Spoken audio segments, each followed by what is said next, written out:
आणि पुन्हा पूर्ववत करतो आणि पुन्हा तिथपर्यंत नेतो. भाव ना अंतर किंवा अवस्थांतराच्या चक्रात फिरतो हा शब्दच. कारण देहाच्या अभिमानानं भावना अंतर किंवा अवस्था अंतराच्या चक्रात फिरतो. सूक्ष्म देहाच्या अभिमानानं, विधीनं, पुण्यानं, धर्मानं स्वर्ग मृत्यूत फिरतो. आणि स्थूल देहाच्या अभिमानानं मृत्यू लोकामध्ये स्वेद कर्म करायला होतो आणि पाप किंवा पुण्य करून किंवा इथालच्या प्रारब्धाप्रमाणे स्थूल देहाच्या अभिमानानं अनेक प्रकारचे सुख दुःख, अनेक प्रकारचे मान अपमान, अनेक प्रकारच्या अनुकूलता प्रतिकूलता, अनेक प्रकारचे भोगितो आणि शेवटी सैर वागून नरकाला जातो. मग हे त्रिदेहाच्या अभिमानानं संसारात फिरणे, देहत्रयाच्या अभिमानानं संसारात फिरतो शब्दच. म्हणून जीवानं काय करावं, शब्दाचा उपयोग कसा करावा, शब्दाचा उपयोग पामरासारखा करावा का शब्दाचा उपयोग विषयी सारखा करावा का शब्दाचा उपयोग योग उपासनासारखा करावा. म्हणजे याच्यातलं तिन्ही मध्ये बी बंधन आहे. मग काय करावं, स्थूल देहाचा का सूक्ष्म देहाचा का कारण देहाचा अभिमान धरून ते त्याच्या अभिमानीचे कार्य, त्याच्या अभिमानीची साधना, त्याच्या अभिमानीचं जे कर्म आहे तर ते करावं का काय करावं. तर गुरुजी सांगतात जीवानं वारकरी व्हावं. मनुष्य देहाला आलेल्या जीवानं वारकरी होऊन मी कोण आहे याचा विचार करावा, साधक व्हावं, खरं साधक व्हावं, निष्काम साधक व्हावं, पामर होऊन जगू नाही आणि सकाम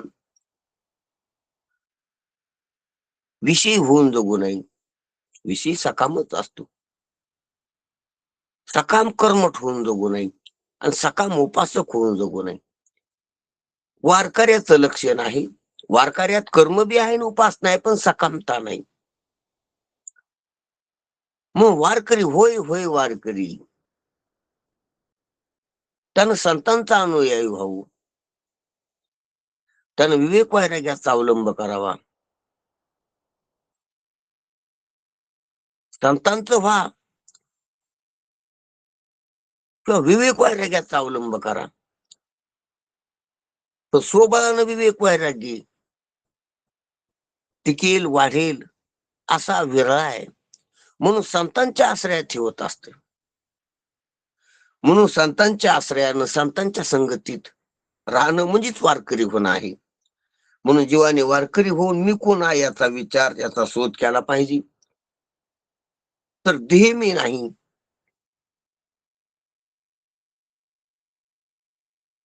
हे त्याला लक्षात येईल. जीव मी नाही हे त्याला लक्षात येईल. आणि अवस्थेचा सुद्धा मी नाही हे लक्षात येईल. देह मी नाही लक्षात येणं म्हणजे स्थूल देहाचा अभिमान जाणं. जीव नाही मी कळणं म्हणजे सूक्ष्म देहाचा अभिमान, मनोअभिमान जाणं. आणि मी अवस्थेचा कोण्या बांधलेला नाही हे कळणं म्हणजेच भाव आणि वृत्तीचा खेळ किंवा अवस्थेचा खेळ याचा अभिमान सुटणं. योग आणि उपासक, योगी मी नाही, योगी ह्या जोडण्याच्या प्रयोगामुळं, ह्या योग अभ्यासामुळं म्हणतेत मी ब्रह्म आहे, शुद्ध ब्रह्म आहे, असं कळतंय वारकऱ्याला. वारकऱ्याला देहत्रयाचा अभिमान जाऊन ब्रह्मरूपता लक्षात येत असते. म्हणून ब्रह्मरूप आहे अशी कळते आणि ब्रह्माला जाणणारा ब्रह्मच होतो असं ज्यानं कळालं. आपली ब्रह्मरूपता ज्याला स्पष्ट झाली, लक्षात आली, तर तो ब्रह्मच असतो, ब्रह्मच होतो. ब्रह्मविद ब्रह्म भवती. म्हणून ब्रह्मज्ञानी ब्रह्म होत असतो. ही गोष्ट वेदानं, शास्त्रानं, उपनिषदानं गर्जना करून सांगितलेली. म्हणून देव व्हायचं असलं तर देव जाणं,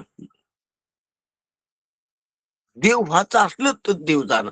हे पहा, काही बी जाणल्यानं ते होत नसतो जाणणारा, पण देव जाणल्यानं देव होत असतो जाणणारा. दगड जाणणारा दगड होत नाही,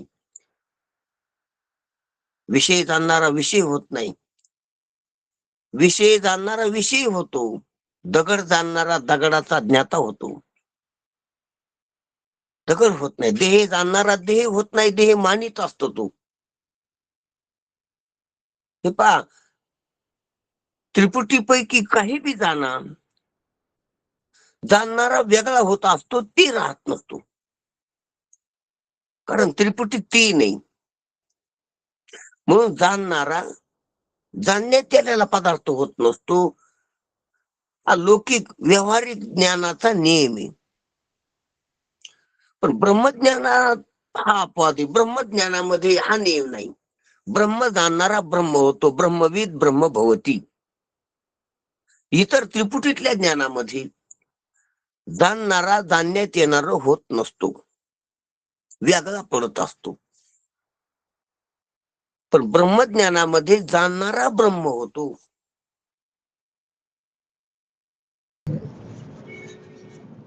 का? तर तो पहिलाच ब्रह्म असतो. ब्रह्मज्ञानामध्ये ज्ञानाची प्रक्रिया संपत्ती. कोणाचा ऑनमेट झालेला आहे?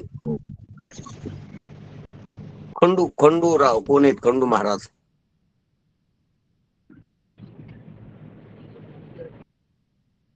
केलं महाराज. ओके. हा, करा मग आता जे असतील ते पाहून.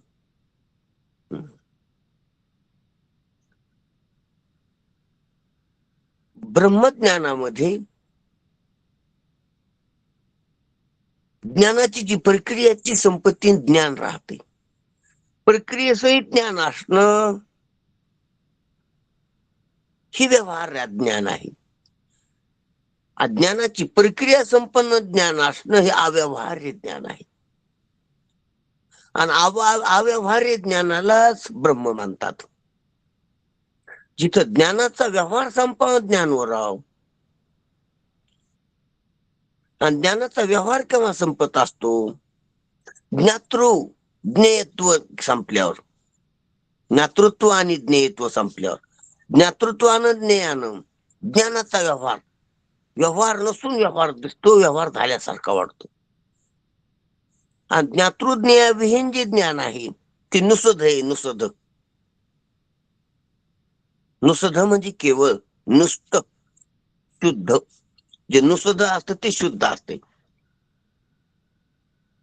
केवळ. नुसतं दूध, पाणी नाही त्याच्यात, ते शुद्ध. नुसद म्हणजे त्याच्या वाचून काही नाही त्याच्यात. जी वस्तू जी तिच्या व्यतिरिक्त दुसरं काही कालवालेलं नाही, त्याला नुसद म्हणाव, त्याला शुद्ध म्हणाव, त्याला केवळ म्हणाव, त्याला कैवल्य म्हणाव, त्याला अद्वय म्हणाव.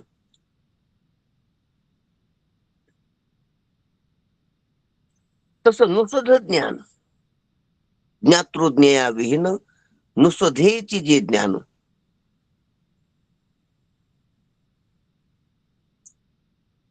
ह्या नुसद्या ज्ञानामध्ये ज्ञानाची प्रक्रिया नाही, ज्ञान आहे.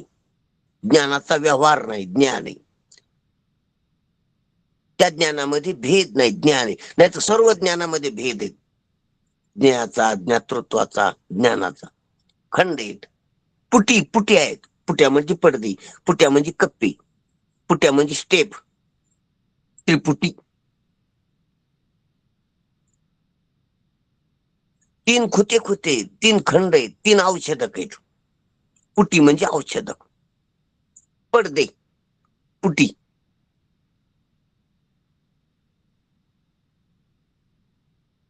त्रिपुटी आपल्याला एक वाटते पण तीन पडदे आहेत त्याच्यात.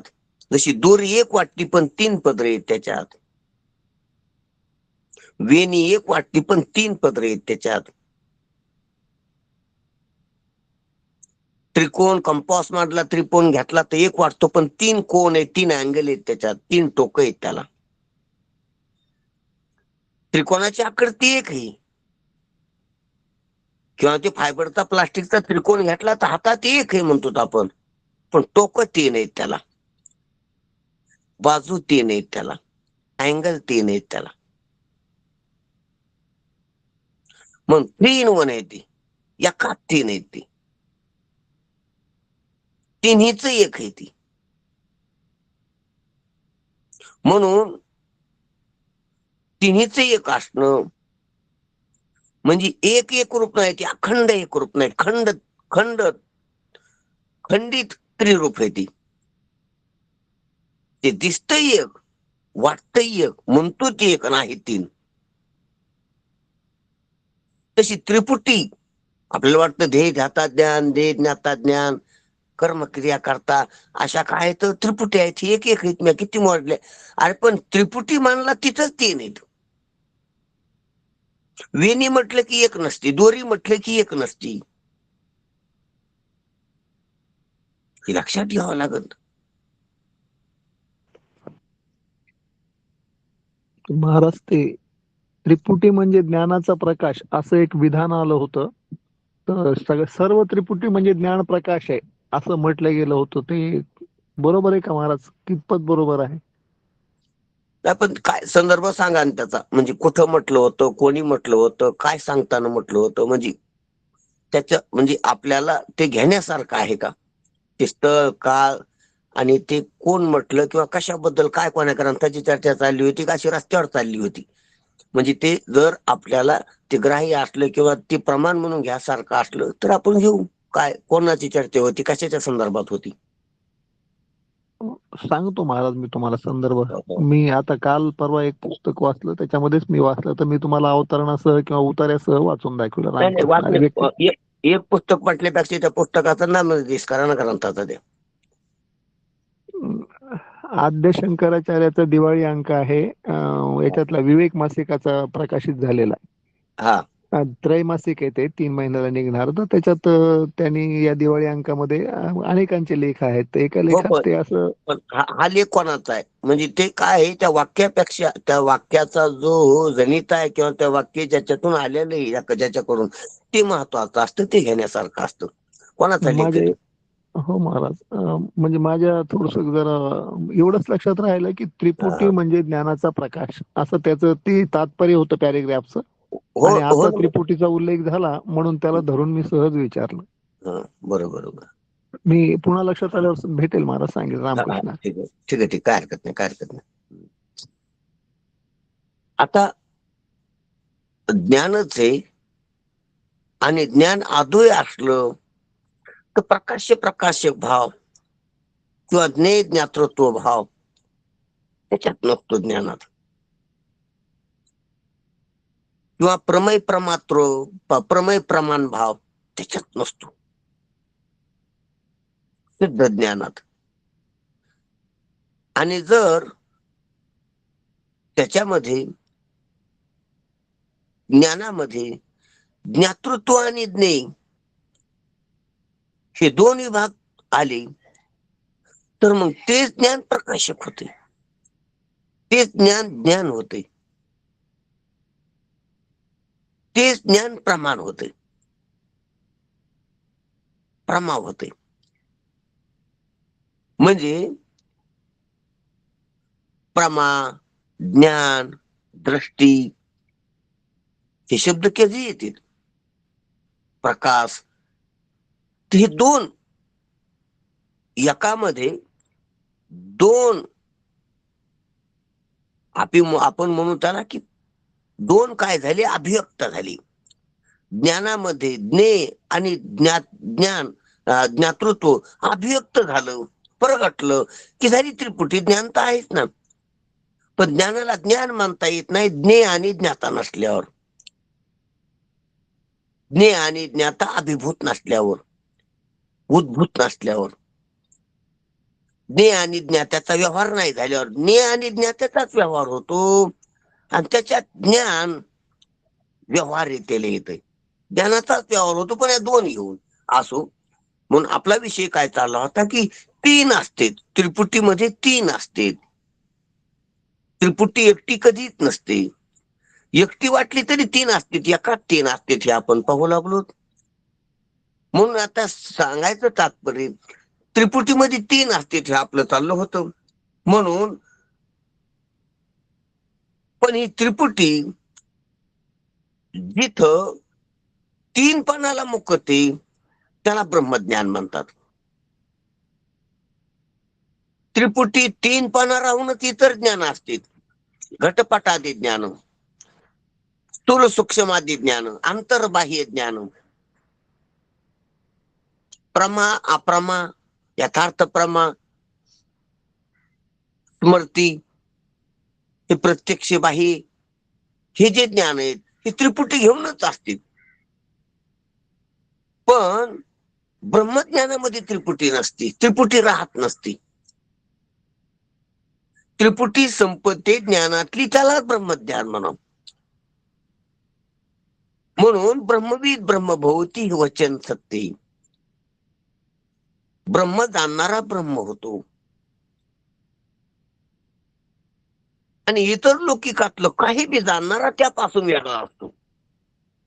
नेहमी आणि ब्रह्मज्ञानाला लागू नये, ब्रह्मज्ञानाचा नेम व्यवहाराला लागू नये. का लागू नाही, का वेगवेगळे, एकच असावं नेम सर्वांसाठी. ब्रह्मज्ञानासाठी वेगळा नेम आणि इतर ज्ञानासाठी, ब्रह्मेतर ज्ञानासाठी वेगळा नेम का?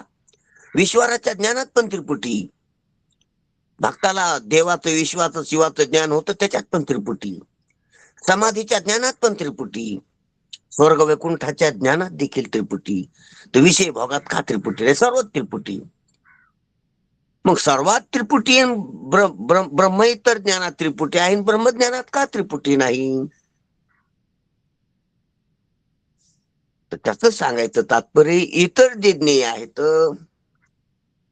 ते इतर आहेत आणि ब्रह्मज्ञेय इतर नाही. कारण ब्रह्म ज्ञातृत्वाचं ज्ञेयाचं अधिष्ठान आहे आणि ज्ञानाचं बी अधिष्ठान आहे, अव्यवहारिक ज्ञानाचं.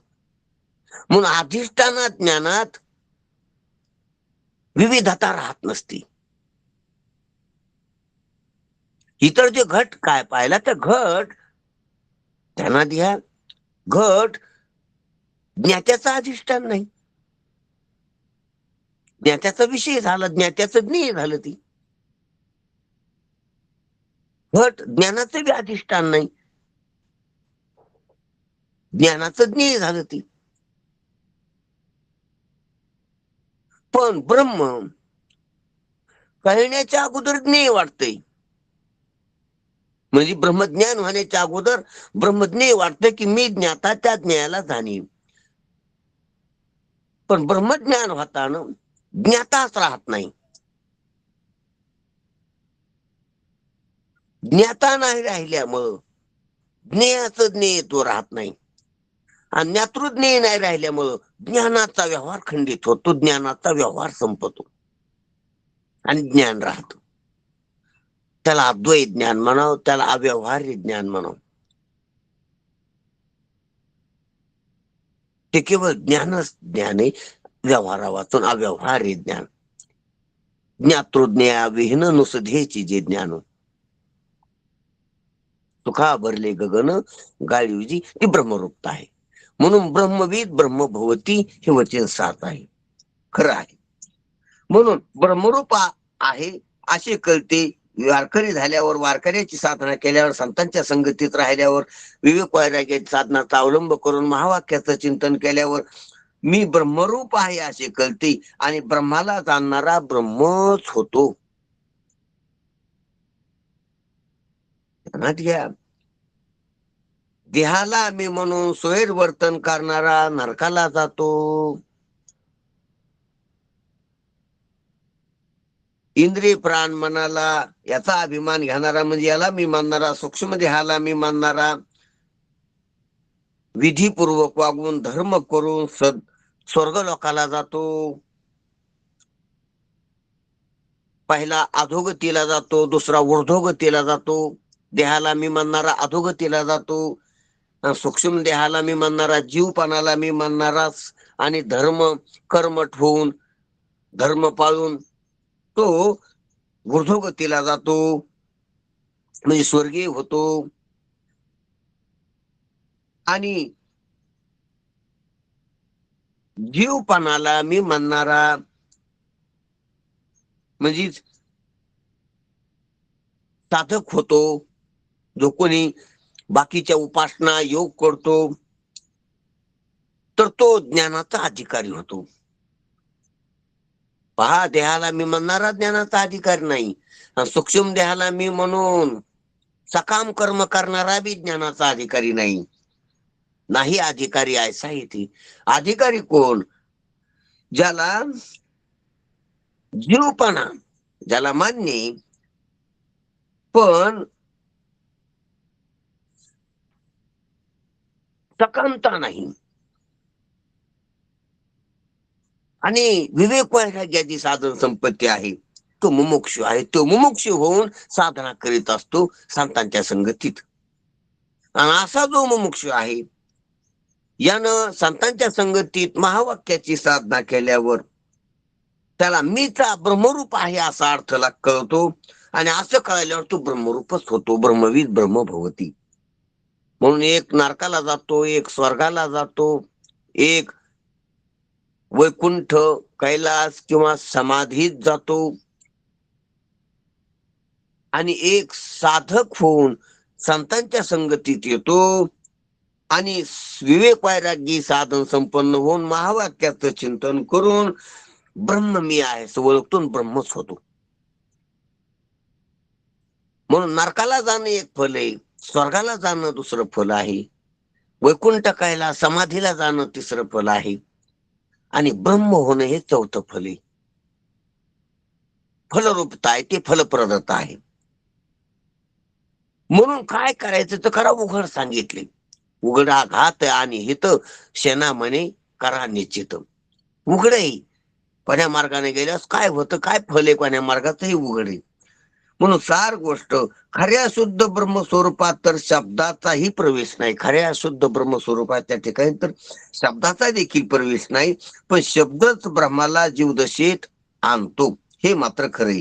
त्यास दृष्टांत दिला आहे की पंचाक्षरीचा, ते आपण पाहिलेला बी थोडक्यात वाचन करूनच तर राहिलो होतो. जसा भूताला नाचवितो पंचाक्षरी, त्याला बोलायला लावतो, तसा शब्द ब्रह्माला जीवदशेवर आणतो व नंतर मी देह आहे, मी कर्ता भोक्ता आहे असे बोलायला लावतो. जसा पंचाक्षरी मंत्राक्षदा टाकून भूत लागलेल्या मनुष्याला नाचवितो पंचाक्षरी, तसाच शब्द ब्रह्माला नाचवितो. ब्रह्म कसे नाचेल बा? तुम्ही दृष्टांत द्यायला लागले, रूपक जोयाले ब्रह्म कसे नाचेल? तर त्याला जीव रूपी भूत लागल्यामुळे ब्रह्म नाचत. ब्रह्म नाचत हे बरोबर आहे. एखाद्या मोठ्या सन्मानित व्यक्तीला, राजा माणसाला देखील जर भूत लागल्याची भ्रम झाला आणि भूत लाग संचार झाला तर राजा देखील नाचतो, सन्मानित व्यक्ती देखील नाचतो. का नाचतो? तर राजा राजा होऊन नाचत नाही, तर ते होऊन नाचतो. द्या ती भूत बाधा झालेली व्यक्ती, पहिली जी मूळ व्यक्ती होती ती म्हणून नाचत नाही. ती ती त्या भूतकाळातल्या त्या ज्यानं झडपिले, ज्याची बाधा झाली त्याच्या नावानं नाचते, ती होऊन नाचते. कसा ब्रह्म ब्रह्म राहून नाही तर नाचत नाही, तर जीव होऊन नाचते. कारण शब्दानं जीव झाली आणि जीव होऊन नाचते. जीव होऊन कष्टी होते, त्रासते. जीवपणाची नि त्रासी, जीवपणानं त्रस्त होते, जीवपणानं नाचते, जीवपणानं मागते. ब्रह्मच मागते, वासना धरते, वासनायुक्त होते, विषय मागते, स्वर्ग मागते, वैकुंठ कैलास मागत, समाधी मागत, रिद्धी सिद्धी मागत, ब्रह्मच. बाधा झाल्यामुळं, मूर्ख झाल्यामुळं तुका म्हणे हा तो सोये परब्रह्म. पण मूर्खने वर्म संत चरण, म्हणून ते नाचत, ब्रह्मच नाचत. कोण नाचते? शब्द, शब्दच ब्रह्माला नाचायला लावतो जीवपानात घेऊन. हे जीवरूपी भूत कोणी निर्माण केले? तर शब्दाने निर्माण केले. ध्यानात घ्या, आता बी काही निर्माण केले ते शब्दाने केले. काही झालं नाही, फक्त शब्द आहेत. मी श्रीमंत झालो, शब्द आहेत. मी बाप झालो, शब्द आहेत. मी पती झालो, शब्द आहेत. मी कोणी कोणी काय काय झालो, शब्द. शब्दाने केले, काही वाया झालं नाही. सारखंच आहे, सुख दुःख सारखे, जन्म मरण सारखे, भोग सारखे, काही झालं नाही. गरीबाचा श्रीमंत झाला, काय झाला? सर्व सारखं असते. स्वातंत्र्य तसंच असते, काहीच झालेलं नसते खऱ्या कसोटीनं पाहिल्यावर. वरवर वाटतं ते शब्दाचा अभिमान येत असतो. मी श्रीमंत आहे, मी अमुक आहे, मी तमुक झालो. आता काही झालं नाही, तिथंच राहतो, तिथंच खातो, तिथंच झोपतो. तसाच आहे परतंत्र, तसाच बद्ध आहे, तसाच सुखी दुखी. पण शाब्दिक वाटत असतं, शाब्दिक भ्रम होत असतो. मग शब्दाने अशा रीतीने शुद्ध शिवाला जीवपाना आणला. ही गंमत अध्यारोपाची शब्दाने दाखविलेली आहे. अध्यारोप शब्दानच केला. ब्रह्माच्या ठिकाणी जीवपाना आणण्याचा अध्यारोप, ब्रह्माच्या ठिकाणी जगतपाना दाखविण्याचा अध्यारोप, आणि ब्रह्माच्या ठिकाणी सुख दुःखाचे भोग दाखविण्याचा अध्यारोप शब्दानच दाखविलेला आहे. म्हणून असा शब्दाचा अध्यारोप आपण या भूमीत पाहिला. आता त्या शब्दानं अपवाद देखील, अध्यारोप ही एक बाजू आहे आणि अपवाद देखील त्या शब्दाने केलेला आहे. लौकिक शब्दानं, मूर्खाच्या शब्दानं अध्यारोप झालेला आहे, आणि वैदिक शब्दानं, संतांच्या शब्दानं, गुरुच्या शब्दानं अपवाद देखील होतो. म्हणून अपवादाची ओवी खाली सांगितलेली आजची, की जीव देही बांधला, तो बोली एके सुटला, आत्मा बोले भेटला आपणया. जीव देहानं बांधला. आता गंमत आहे, जीव देह धरतो सोडतो. जीवा नाही कुडीचे लहाते, असं तुकोबाराय म्हणतात. पण तरी बी जीव देह बांधला. जसा एखादा व्यक्ती सावलीनं बांधल्या जातो का? दोरी सर्पानं बांधल्या जात असते का? अहो, त्याच्या पुढे ते खोट आहे, त्याच्या पुढे ते नाही. पण तरी बी तसा जीवापुढे देह नगण्य. ध्यानात घ्या, देह उत्पन्न होऊन नष्ट होणार आहे, आणि जीव न उत्पन्न होणारा, न नष्ट होणार आहे. ध्यानात घ्या. मग त्यानं कसा बांधला? पण हा मोहे बांधला ना. जसा बाप मुलानं बांधला. बाप प्रवासाला निघाला, मुलगा त्याला जाऊ देईना. इतकी मुलाची ताकद आहे का त्याला बापाला न जाऊ देणे इतकी? पण यानं बांधून घेतलं. त्याला बांधता येत नाही. मुलात अशी शक्ती नाही की बापाला आटोपणार नाही, बापाला जाऊ देणार नाही. पण बापालाच मुलाचा मोह आहे, आणि मोहानं आकर्षित झालेला आहे. तो मोहानं व्याकुळ केलं त्याला. जायना, जाता येत नाही. ते नुसतं जाऊ नका म्हणलं, त्यानं नुसतं हात धरलाय, करंगळी धरली, मी नाही जाऊ देणार तुम्हाला. तर तो थांबतो, त्याची गाडी हुकते, त्याचं काम बिघडतं. तसं झालेलं आहे. जीवाला देहानं बांधले.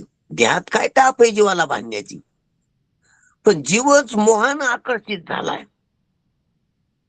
जीवाला देहाचा मोह, मोहिनी, की हे मी, ही मोहिनी, हे माझा आहे, ही मोहिनी, देह खरा आहे, ही मोहिनी, देह सुखद आहे, ही मोहिनी. देहाचं अहमत्व, देहाचं ममत्व, देहाचं सदत्व, देहाचं सुखदत्व, ही मोहिनी, आकर्षण आहे.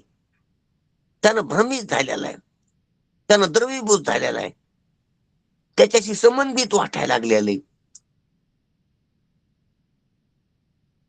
व्याकुळ झालेला आहे, त्रस्त झालेला आहे.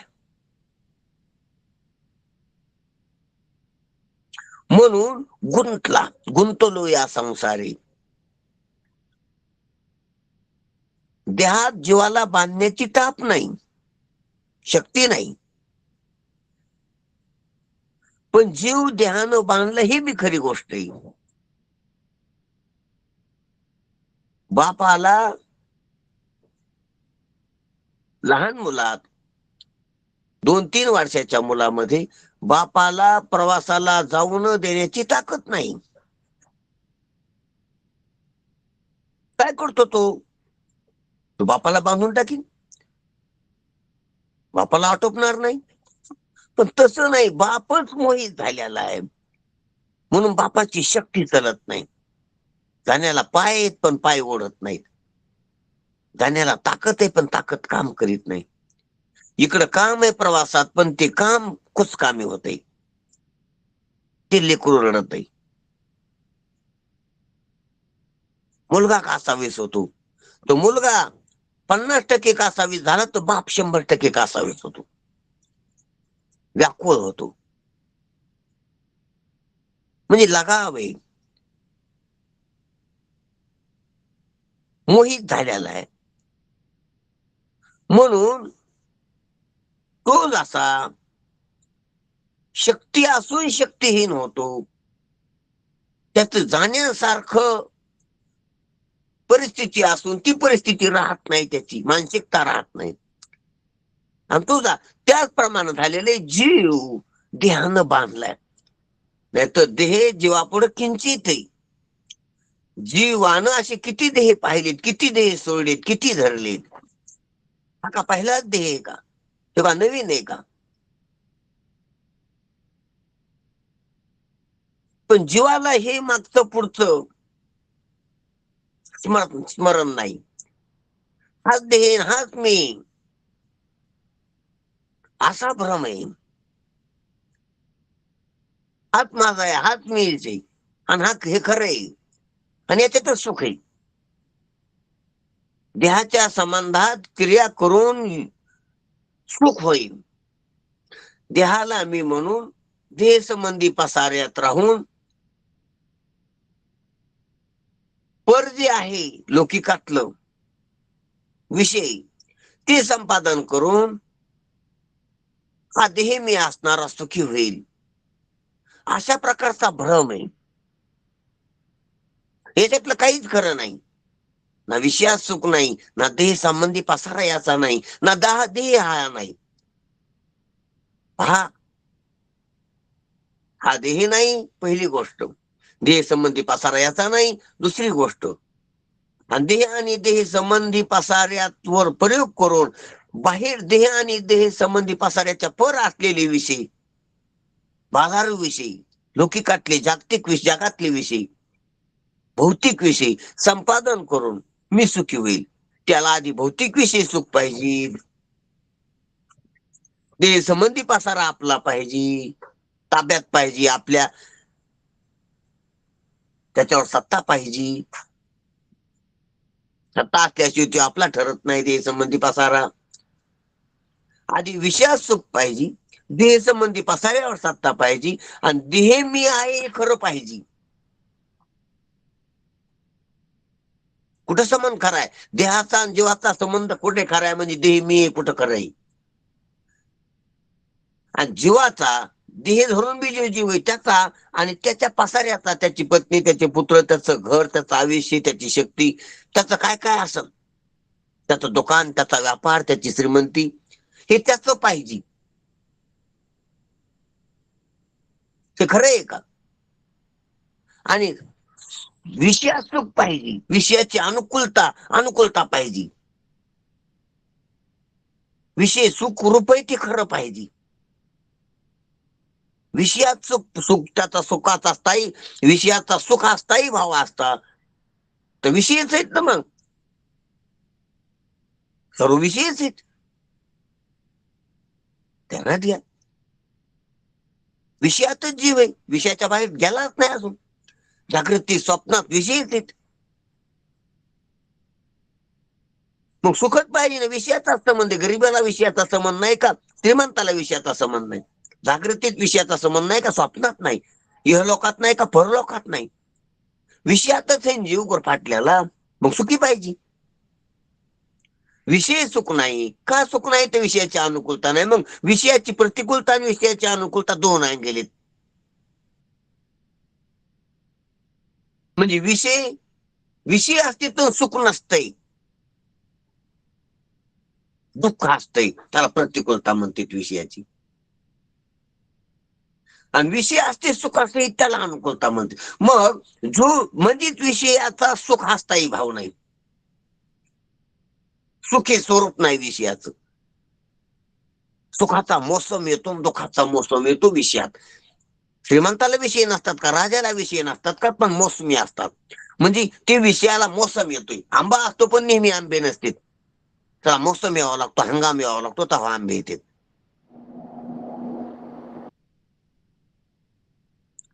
म्हणजे सुखाचे मोसम आहेत, दुःखाचे मोसम आहेत. कोणाचा अनमिट झालेला आहे का पाहून घ्या.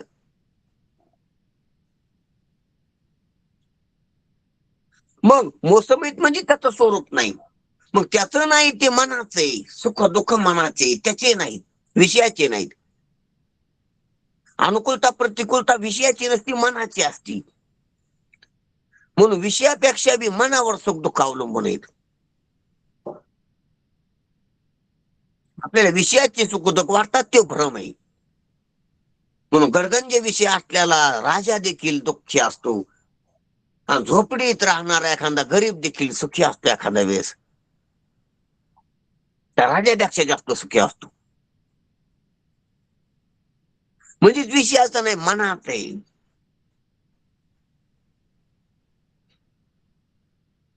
50 लाख ज्याच्याजवळ रुपये आहेत आता, तो दुःखी असतो एखादा वेळेस. आणि ज्याला 10 रुपये गवसले ते सुखी होतो एखाद दिवशी. 100 रुपयाची नोट सापडली किंवा 100 रुपयाचं काही उत्पन्न झालं, फायदा झाला, तर तो आनंदित होतो. आणि करोडो रुपये जवळ असून दुःखी असतो एखादा. म्हणजे पैशावर नाही अवलंबून ते, ती मानसिकता आहे, ते मनोविज्ञान आहे, तो मनाचा व्यवहार आहे, मनाचे भाव आहेत, सुख दुःख ते विषयावर अवलंबून नाहीत. मनाचं जर आव वाचलेलं असलं तर सर्व जग गडप होतंय मनात. आणि सर्व जग असून बी दुःखी असतो. अरे इंद्र दुःखी असतो तरी लोकात ज्याचं राज्य आहे, त्याची मंत्री वरुण अग्नी वायू, ज्याचं मंत्रिमंडळ आहे, सर्व जगाचा व्यापार चालतो ज्याच्या मंत्रिमंडळाच्या हातानं, सूर्य चंद्रादी, तो इंद्र सुद्धा दुःखी असतो. तर कोण बसले श्रीमंत राजा घेऊन कुठाला? बापाचा मुलाचा बाप आणि बायकोचा नवरा कशाला सुखी दुःखी असतो कसा? अरे विषयात सुखच नाही. सुख नाही कोठे आली हा संसारी. म्हणून विषयात सुख आहे हे खरं नाही, विषयी सुख आहे हे बोलण्याचे सारखे नाही. आणि देह संबंधी पसारा आपला हे बोलणे सारखे नव्हे, आणि देह मी आहे हे बोलण्याचे सारखे नव्हे. म्हणून हे सर्व चुकीच आहे, सर्व ही धारणा चुकीची. देह मी आहे, देह संबंधी पसारा माझा आहे, आणि विषयात सुख आहे आणि ती विषय उपलब्ध करून मी मिळवीन, ही जी व्यावहारिक धारणा आहे, ही जीवाची जी धारणा आहे, जीवाची जी संकल्पना आहे, जीवाचा जो भाव आहे असा झालेला. आणि ह्या बेशिकोर सर्व व्यवहार उभा आहे, कोणाचा बी. कोणी मी जे कंबर कसलेत ह्या बेशिकोर. मी माणूस आहे, माझ्याजवळ ही सामुग्री साहित्य, आणि याचा उपयोग करून मी ते सुख मिळेन. श्रीमंती सुख आहे, पद सुख आहे, प्रतिष्ठा सुख आहे, काहीतरी वाडा मोठं घर सुख आहे, भारी कपडे सुख आहेत, सोनं सुख आहे, अलंकार सुख आहेत, आणि ते मी मिळेल. जे सुख म्हणायला ते सुख नाही. ज्याच्या बळावर ते सुख मिळायचं म्हणायला, ते बळ ते साहित्य तुझं नाही. आणि ज्याला तू मी म्हणायलास ते तू नाहीस. ही गोष्ट संतांच्या संगतीत ध्यानात येत असते. आणि हे असं मी म्हणणं हे मोह आहे तुला. असं मी म्हणणं बंध नाही. म्हणून देह मी म्हणायला की बांधलास तू. देह संबंधी माझा म्हणायला असतं बांधलास तू. विषयाला सुख म्हणायला असतं बांधला असतो, गुंतला असतो.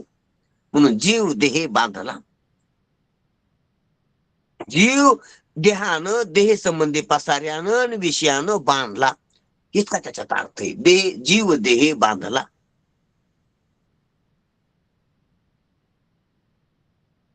अध्यारोप आहे. असं झालेलं आहे. असं बहुतेक सर्वांच झालेलं आहे असं भ्रमानं.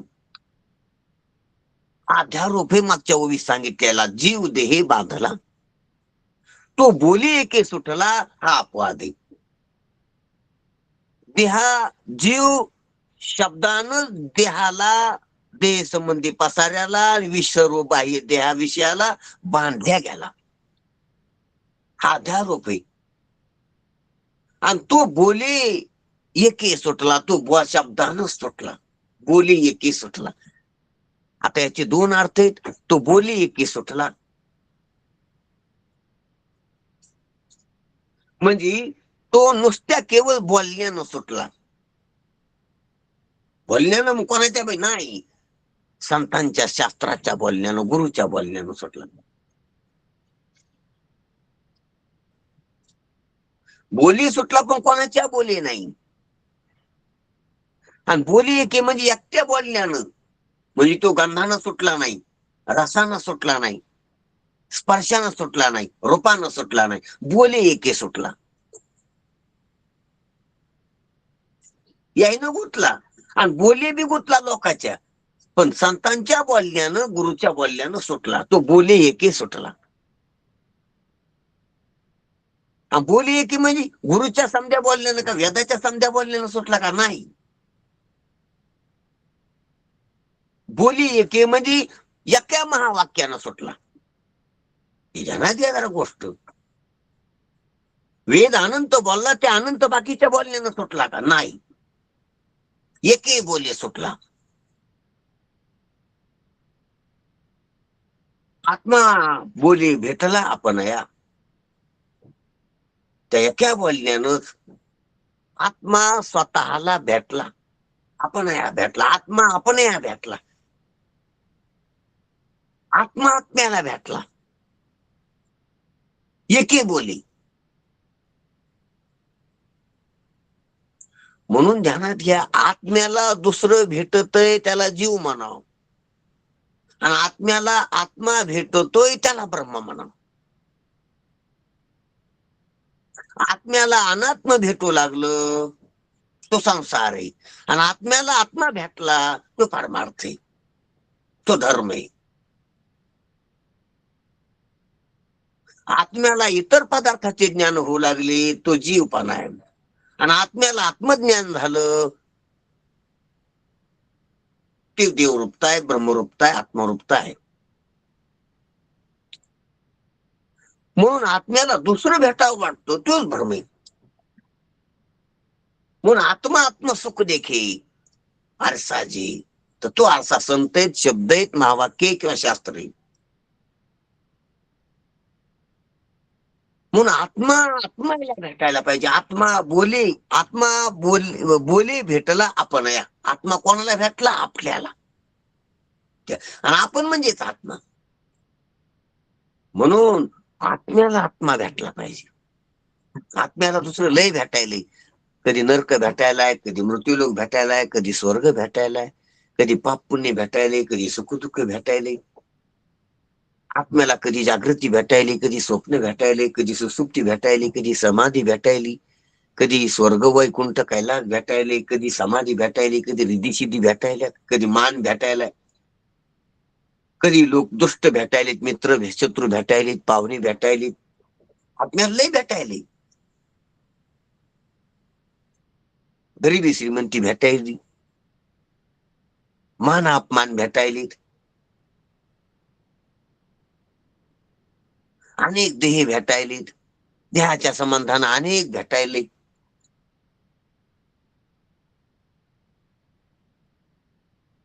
पण आत्म्याला आत्मा भेटाना. आत्म्याच्या भेटी वाचून आत्मा त्रस्त व्हायलाय, त्रस्त आहे. काही भेटल्यानं त्रस्त आहे. रडते माझे बालतानी समजाविता राहील, नाना परी समजाविते. मागेल ते खायदे काही भेटायले, परी हा उगा राहीन. काही भेटून उगा राहत नाही. आपल्याला वाटतंय की मुलाला काही भेट दिलं म्हणजे तो उगा राहील, नाही राहत. मागणी वाढती त्याची उलटी. इंधने निमाला अग्नी केवी. दुसरं काही जरी दिलं तो उगा कसा राहील तो. मुलाला सायकल देऊन पाहतो मोटरसायकल मागतो, मोटरसायकल देऊन पाहतो कार मागतो, गाडीवाला हेलिकॉप्टर मागतो. मागणी सुरू संपली नसती, मागणी चालूच आहे. हे लोकातलं मागता मागता पर लोकातलं मागतो. इंद्र का ऐरावती राजी आहे का? कोण कशानं राजी? जोपर्यंत आत्मा आत्म्याला भेटत नाही तोपर्यंत नाराजी संपत नसते आणि राजी होत नसतो. आत्म्याला अनात्म किती भेटलं तर आत्मा अनात्म्यात राजी कसा होईल? रडतच राहणार, रडतच राहणार, नाराजच राहणार.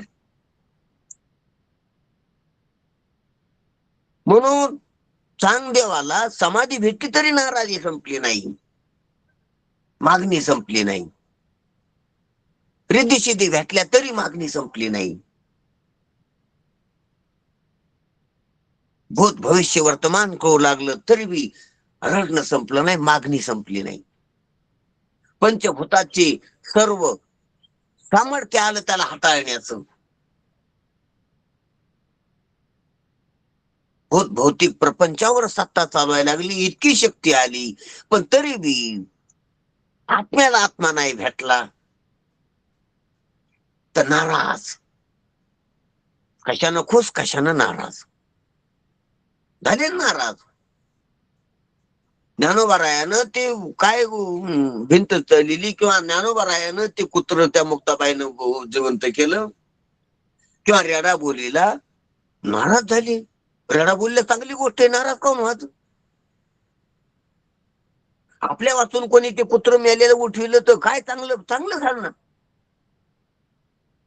आपल्याला जे काम करायचं ते दुसरं कोणी केलं तर बरं आहे ना. तुम्हाला झाडून घ्या सांगितलं तर दुसऱ्यानं झाडून घेतलं कोणीतरी येऊन, बरं झालं का, आटोपलं काम, बरं आहे. नाही पण कस काय माझ्या हे माणसं उठीत होती मेलेली तर दुसरे कोणी उठले, बरं झालं काम झाले एक ते. नाही पण अभिमान दुखावला ना की माझ्या व्यतिरिक्त पुन्हा कोणी एक असं. आम्ही इतक्या महाप्रयासानं असं करतो आणि त्यानं तर सहज केलं चालता, मग माझ्यापेक्षा बंद जायला ठरला तू, झाली नाराज. अहंकाराला राजी आणि नाराज होण्याला काही जास्त लागत नाही. कशानं राजी कशानं नाराज होत असतो तू? असा मुलगा फुगा द्याला की राजी होतो, फुगा फुटला की नाराज होतो. तसंच आहे सर्वांचं, तसंच आहे. कशा शुल्लक गोष्टीनं राजी, शुल्लक गोष्टी नाराज. आत्मा आत्म्याला भेटलेला नाही. मग आत्मा बोली भेटला आपण, तो कशाने भेटतो? एकही बोली भेटतो, एका शब्दानं भेटतो. तो एक शब्द ऐकायला पाहिजे, त्या एका शब्दापर्यंत जायला पाहिजे आणि त्या एका शब्दात मर्म वर्म लक्षात यायला पाहिजे. म्हणून बोली एके भेटला, आत्मा बोली एके भेटला आपण अपया. जीव हा देह तादात्म्यामुळे बद्ध झालेला आहे.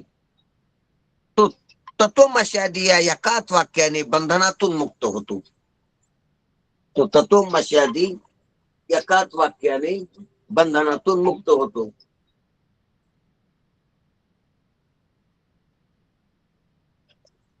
जीवात्मा आपल्या वास्तव स्वरूपाला या शब्दाने भेटत असतो.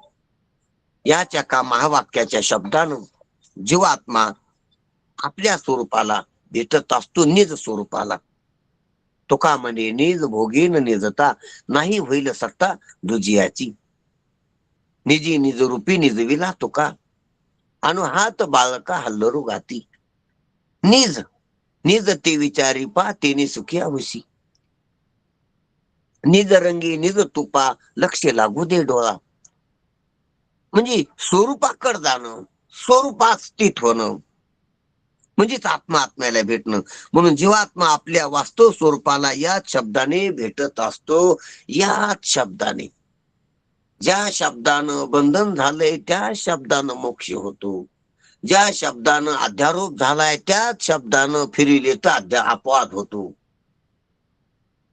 या शब्दानं सुख दुःख मिळाले तेच शब्द जर संतांच्या संगतीत उलटे वापरले याच्या विरुद्ध लौकिक प्रवाहाच्या, तर त्याच शब्दानं सुख दुःखातीत न सुखम न दुःखम, सुख ठाव नाही सुख दुःखा, नाची तुका कौतुके आनंद रुपता होती. सुख दुःख हे प्रपंचातले फल आहेत, त्रिपुटीतली फल आहेत. आणि आनंद रूपता ही स्वरूप आनंद व्याप्ती स्वरूपाच्या ज्ञानाचं फल आहे. स्वरूपच आहे ती आनंद रूपता. फल फल फल फलप्रदय फल स्वरूपता आहे, ते विषय नाही बाहेरला. म्हणून सुख दुःख विषय आहेत, आनंद विषय नाही, आनंद स्वरूप आहे. म्हणून ती शब्दानच होते. आणि लौकिक शब्दानं सुख दुःख होतात आणि संतांच्या शब्दानं आनंद रूपता होत असते. आनंदपदी जया म्हणती हरी. म्हणून असं ह्या शब्दानच होते महाराज म्हणतात. म्हणून ते शब्द किती किमतीचे आहेत, किती अनमोल आहेत, किती चांगले आहेत, किती उपकारक आहेत. म्हणून बाप उपयोगी वस्तू शब्द ज्ञानोबा राय म्हणतात ते सार्थक आहे. म्हणून जीव, आता मागच्या वळीमध्ये आपण पाहिलं की अध्यारोप कसा होतो जीवपणाचा, शुद्ध स्वरूपाच्या ठिकाणी जीवपणा कसा भरल्या जातो, म्हणजे अध्यारोपाचा प्रकार मागच्या वेळी सांगितला. आणि असा अध्यारोप झालेल्या जीवानं जर शब्द एका शब्दाचा जर आश्रय केला ह्या संतांच्या, तर तो बांधलेला देहानं असताना मुक्त कसा होतो, सुटतो कसा, आणि ते स्वरूपाला स्वरूप कसं भेटत, आत्मा बोली भेटला आपण कसं होतं, ते बी शब्दानच होतं. म्हणजे अध्यारोप आणि अपवाद शाब्दिक आहेत, जीवपणा शाब्दिक आहे, बंधन शाब्दिक आहे. म्हणून मोक्ष सुद्धा शब्दानच होतो. म्हणून असा शब्द खूप उपकारक आहे, खूप कामाचा आहे. म्हणून शब्दची आमच्या जीवाचे जीवन, शब्द जीवन आहे, जीवाचं जीवन आहे. जीवाचा सर्व व्यवहार शाब्दिक आहे, जीवाचं सर्व बंधन शाब्दिक आहे, जीवाला मोक्ष बी शाब्दिक आहे. संवादी भ्रम बी शब्द आहेत आणि विसंवादी भ्रम बी शब्द आहेत. म्हणून विसंवादी भ्रम काढायचा असतो, संवादी भ्रमाचा उपयोग करायचा असतो. आणि दोन्ही भ्रमरूपता ओळखून शब्दातीत आपलं स्वरूप लक्षात घ्यायचं असतं. ही साधकता, ही संतांच्या संगतीत असं शब्दातीत, अशब्द निशब्द मौन आपलं जे स्वरूप आहे. मग पण शब्दानं शब्द संपवायचा, बोलानच बोल संपायचा आणि अबोल खाली राहत असते. झाला हरिपाठ बोलणे येथून. म्हणून शब्दाचीच पायरी करून आपल्या स्वरूपावर चढायचे, आपल्या स्वरूपावर यायचे. पण लौकिक शब्द घातक असतात. म्हणून लौकिक शब्दाचा तिरस्कार किंवा लौकिक शब्दाचा पासून बाजूला जायचे, लौकिक शब्दाला तिलांजली द्यायची आणि वैदिक किंवा संतांचे किंवा सद्गुरूचे शब्द अंगीकारायचे. म्हणून अवधारी जोजी हे शब्द म्हणे निवृत्ती दासू अवधारी जोजी, ह्या शब्दावर अवधान द्या किंवा अवधारित व्हा. ह्या शब्दावर आधारित राहा, ह्या शब्दावर चढा, या शब्दावर बसा, या शब्दाचा उपयोग करा, ह्या शब्दाला अंतःकरणात अवधारण करा, धारण करा. संपुष्ट हृदय पेटी करून पोटी साठवू. म्हणून हे शब्दच कल्याणकारक आहेत, वेदाची, संतांची, सद्गुरूची. जे संवाद रूपानं आपल्याकडे आले, संवादी शब्द आहेत ते आपल्याला जागवितात, आपलं आपल्याला दाखवितात, शब्दच आहेत ती. म्हणून ह्या हिशोबानं ज्ञानोबा पाहतात आणि शब्दाला उपयोगी वस्तू म्हणतात आणि शब्दाचं वर्णन करतात. म्हणून शब्दाला साधन रूपता लक्षात आली तर शब्दाचं वर्णन करण्यासारखेच आहेत. वर्णन करायचं तर शब्दाचंच करावं, ज्ञानोबा म्हणतात तसं. आणि लौकिक शब्दाकडे पाहिलं तर मग शब्द तिरस्कारात आहेत. तू बाप आहे, तू पती येईन, तू पत्नी येईन, तू मुलगा आहे, हे शत्रू येईन, तू मित्र येईन, हे मी येईन, ते माझं आहे, हे बी शब्दच आहेत. हेही बोल तेही बोल, रीती फोल अर्थी विन. घ्या, लोकांचे बी शब्द आहेत, संतांचे बी शब्द आहेत, रिकामे शब्द आहेत, फोल शब्द आहेत, अर्थ वाचन शब्द आहेत. आपल्याला वाटतं अर्थ आहे, अर्थ नाही त्या शब्दाला. कोणता शब्द काढा एक लौकिकातला, त्या शब्दाला अर्थ नाही. अर्थे विन फोल येते, कल्पना येत, अर्थ नाहीत. घ्या कोणता बी शब्द, घर शब्द घेतला, कल्पना आहे, अर्थ नाही.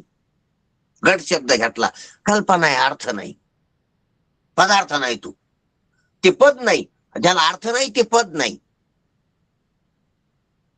कारण त्या पदाचा पदार्थच नाही जगात, तर ती कुठं पद ठरायली. घट नावाचा पदार्थ नाही जगात, घट अध्यास आहे, घट भ्रांती आहे, घट कल्पना आहे, घट वस्तू नाही,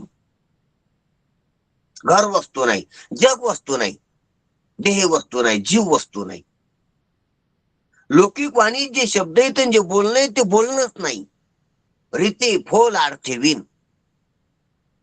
संतांचे शब्द सार्थक आहेत, म्हणून संतांचे पद पद आहेत, म्हणून संतांचे पद अभंग आहेत,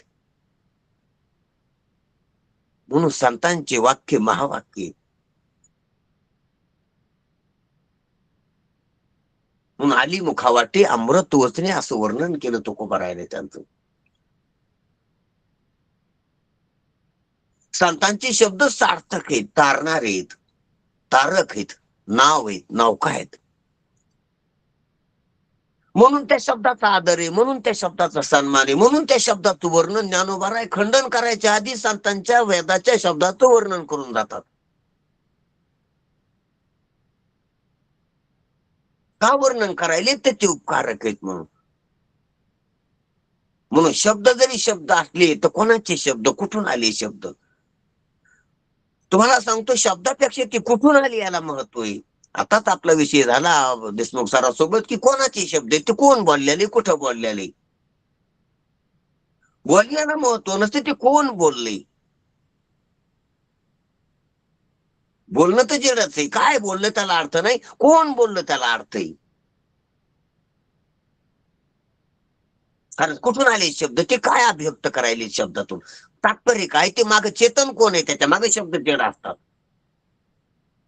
त्याची समजूत कशी, तो काय धोरण आहे त्याचं.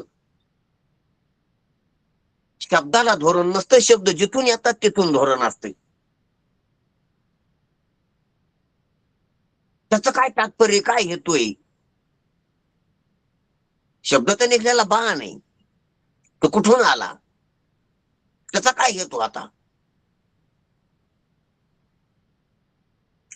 म्हणून शब्द जरी कोणी पाठ करून बोलत असले त्याला अर्थ नाही, ते कुठून आले, त्याचं काय रहस्य, काय तात्पर्य, काय हेतू आहे, काय समज आहे माग त्या शब्दाच्या.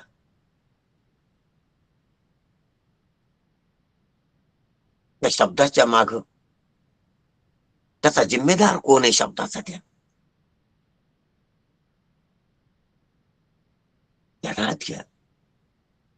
म्हणून संतांचे शब्द जिम्मेदारीचे असतील, कल्याणकारक असतील, जगाच्या कल्याणासाठी आलेली वाणी असते ती, म्हणून जिम्मेदारी आहे त्याची मदत माग.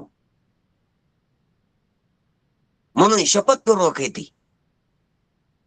पहा ना, हे प्रतिज्ञोत्तर माझे उघड आहे का. जिम्मेदारीपूर्वक बोलते संत. बेजबाबदार आहेत लोक बोलणारे जगातली. बेजबाबदार व्यवहार आहे त्यांचा सर्व. जिम्मेदारीचा व्यवहार नाही. आणि जिम्मेदारीला पारतंत्र्य त्याच्यात अल्पज्ञान आहे, अल्पशक्ती, काय जिम्मेदारी घेऊ शकतात? संत सर्वज्ञ आहेत, सर्व शक्तिमान आहेत, स्वतंत्र आहेत, म्हणून जिम्मेदारीने बोलू शकतात. म्हणून संतांचं बोलणं प्रमाण आहे, संतांचं बोलणं कल्याणकारक आहे. म्हणून संतांच्या बोलण्याचं वर्णन आहे 6व्या प्रकरणामध्ये सुरुवातीला, जे अपवाद करणारं बोलणे. म्हणून जीव देहानं बांधल्या गेला लोकांच्या शब्दानं, परंतु तू एका बोलानं सुटला आणि आत्मा बोलानच आपल्याला भेटला, हे संतांच्या शब्दानं. म्हणून त्या शब्दाचं वर्णन आहे ते असे अपवादाचे शब्द येतं. म्हणून हे अमृतानुभव असन, चांगदेव 65 असन, विचारसागर, ज्ञानेश्वरी, भगवद्गीता, गाथा, भागवत, संत सर्व संतांच्या अभंग, पद, दोहे, वव्या, रोचा मंत्र, सर्व श्लोक हे उपकारक आहेत. ही वाणी अपवादाची वाणी, ही वाणी संतांची वाणी, सद दाखवून देणारी वाणी, सदार्थ दाखविणारी वाणी. म्हणून यानं मुक्तार्थ होत असते, आपली आपल्याला भेट होत असती. ठीक आहे, आपला वेळ झाल्यामुळं आपण इथं थांबू. असं ह्या वाणीचं वर्णन जितकं करावं तितकं कमीच आहे. वाणीचं वर्णन होऊ शकत नाही, जसं लोकांना कापल्यासारखं व्हायलंय. म्हणून आपण अशा या वाणीचा आदर, या वाणीचं वर्णन खंडनाच्या प्रकरणामध्ये वर्णन हो ती कमी आहे संतांची. म्हणून त्याचा खंडन कशाचं आहे आणि मंडन कशाचं हे आपल्याला कळावं, म्हणून ज्ञानोबा रायानं आपल्याला हे लक्षात आणून दिलेलं आहे आणि वर्णन करायला लागले. तर बाकीचा विषय आपण उद्या पाहू. ठीक आहे.